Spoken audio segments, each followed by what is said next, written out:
All right.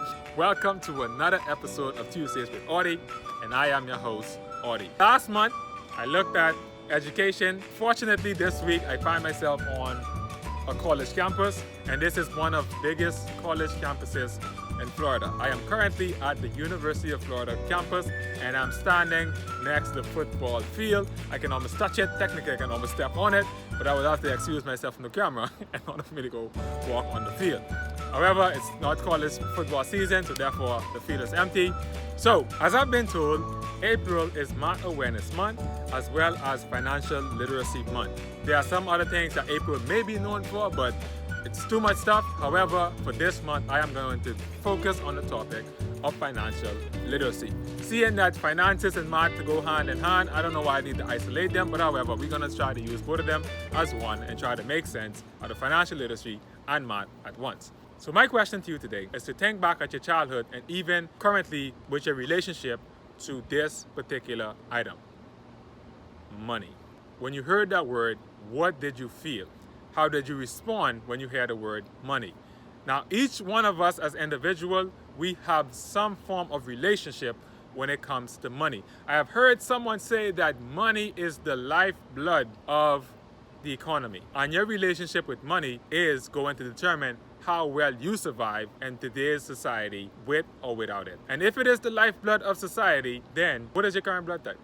Growing up, my relationship with money was that, it was used to purchase things. In addition to that, we never had enough of it. So therefore, we always felt as though we always needed more. So our lifeblood was always seen as though it was cut short and we did not have the supply of blood that we needed in order for us to provide the basic needs that we needed. If you have money in abundance, what is your relationship with money? If you come from poverty, I know a lot of people that are in poverty, they say that, money cannot buy happiness.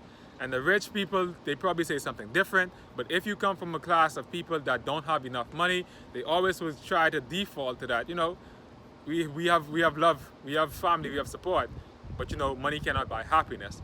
But then if money cannot buy happiness, then what we need to question is what is our relationship to money and what does money do for us when we do have it. And if money doesn't buy happiness, then why is it that we kill ourselves on the job and work 40 plus hours a week just so we can get money in order for us to do the things that we want? Yes, money may not directly buy happiness, but it does help in regards to some things that we do need in order for us to be comfortable, in order for us to enjoy the life that we have. Yes, it affords luxury, but if you consider money as just something that buys the luxury or the newest gadget or the bottle service at the club or the finest threads, then if you are expecting those things to bring you happiness, then I can see why it is that people say that money doesn't buy happiness, because the more things you have doesn't necessarily make you any happier. Therefore, if you have more money, should you necessarily be happier than the people who don't have it? But why is it that we see that a lot of kids who have access to money, they tend to kind of, go off the rails and do something that is contradictory to those people who tend to have money? And why is it that they have so much problems? So what is our relationship to money, and what does money mean to us? What is money? I think that, for some lack of words, I know I'm not going to get a lot of fans in terms of making this statement. I do believe that money can buy happiness. And before y'all put me on a pitchfork and try to hang me or burn me or whatever it is and saying, oh my God, look at this guy, he's saying that money can buy happiness, please listen for a moment. I came from not having any money, and I'm currently at a situation where I can afford my basic needs. And when I say that money can buy happiness, I'm not saying about buying things that's going to make you happy. I'm not saying about buying an iPhone, even though you may want it. I'm not saying about buying the next biggest experience, getting the next cruise experience that you're looking for, or flying across the world. However, with money, it can alleviate you from the things that you feel as though are hindering you from being able to do the things that you feel deep down inside that you want to do. Whether it's just going across the world and going into a small village and building a hospital and helping those people in terms of surviving a disease that they have. Money, if you have enough of it, it can give you the time and freedom for you to do so. But the thing is that when we think about money, we think about money in terms of just buying things. But what we never consider is that money can give us the freedom in order for us to do the things that we feel deep inside that we want to do. While we are so busy exchanging our time for money on a job, we are not able to do the things that we know for sure that we would like to do. So what do? We trade our time for money in order for us to get the money that we need in order for us to take care of our basic needs. And so when we have enough to provide for our basic needs, we start to splurge and buy things that we don't necessarily need, and then we eventually find ourselves being tied up or being enslaved by the things that we own. So therefore, we feel as though the job is the only thing that can keep us afloat, and the lifeblood that we need is this job that can provide us with the money in order for us to support the lifestyle that we have actually gone ahead and overconsume ourselves in.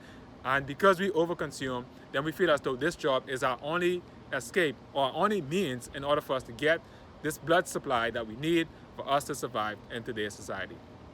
But yes, the job is necessary, and I'm not saying quit your job, and I'm not saying your job are not something that you need to do. But however, if you have enough money that you can get the freedom that you need for you to do some of the things that you deep down inside want to do, then that in itself will allow you to feel that intangible feeling of happiness in order for you to actually make someone else's life better than it was prior to you being a part of that person's life.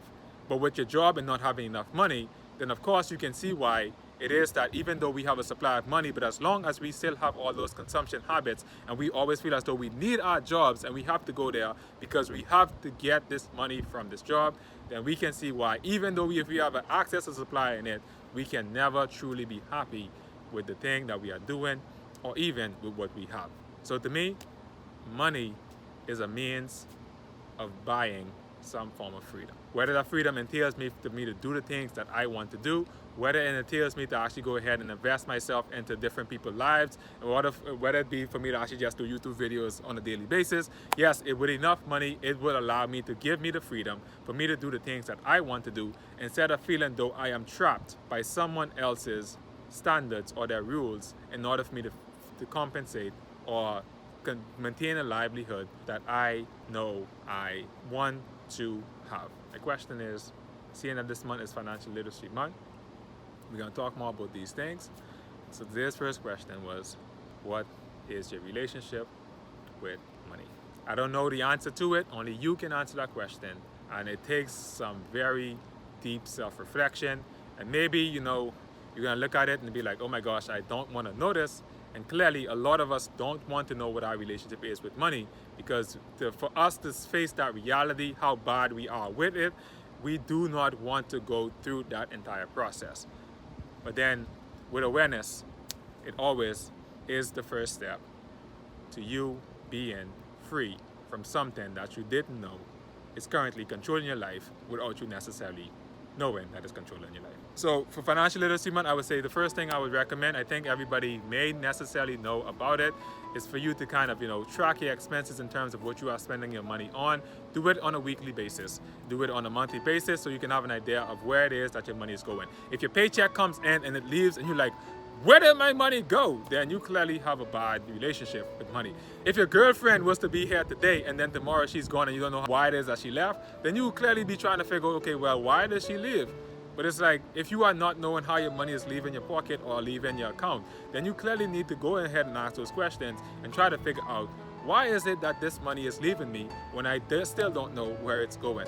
So this will be the first step to helping you kind of have a better view, an objective view in terms of how the money comes in and how it leaves you, so that you can start to put in those necessary steps that's going to help you to keep more of this if you want to. But still, knowing it's going to help you in terms of your decision making and how much freedom you can have in terms of what money can afford for you in the long run. So with that said, peace, love, and enjoyment. Deuces, I'm Audi. Don't forget to hit the like and subscribe button. And I will see you guys next week. And I will talk about